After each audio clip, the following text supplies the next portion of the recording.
नमस्कार विद्यार्थी मित्रांनो, MPSC गाईडच्या प्लॅटफॉर्मवर तुमचं स्वागत आहे. मी अक्षय Kadam.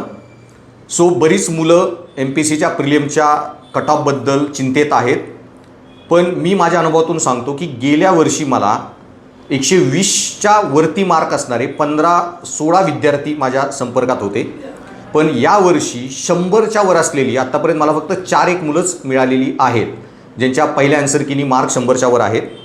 Considering this cut off खूप कमी येईल. 80, 85, 90च्या रेंजमध्ये तुमचे मार्क्स असतील. तुम्ही मेन्सची सिरियस तयारी चालू करा आणि वर्स्ट केस तुमची प्रिलिम जरी निघणार नाही असा सिनारिओ असेल तरी पण तुम्ही आत्ताच राज्यसेवेची प्रिलिम दिलेली आहे, त्यामुळे तुम्ही काही लगेच पुढच्या प्रिलिमची तयारी करून फायदा नाही. फॅक्च्युअल गोष्टी विसरून जाचाल आणि प्रिलिमच्या तयारीसाठी 1 वर्ष अजून आहे.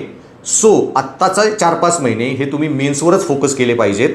पुढची प्रिलिम द्यावी लागली तरी बाय डिसेंबर तुम्ही मेन्ससाठी पूर्ण तयार पाहिजे, पुढच्या वर्षीच्या मेन्ससाठी.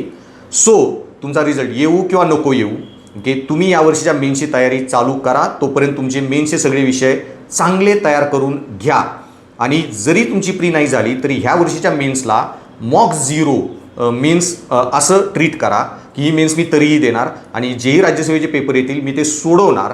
ते पेपर पाहिजे तर मी तुम्हाला इव्हॅल्युएट करून देईन. रफ मार्क्सची तुम्हाला आयडिया येईल, कुठल्या पेपरमध्ये काय परफॉर्मन्स आहे याची आयडिया येईल.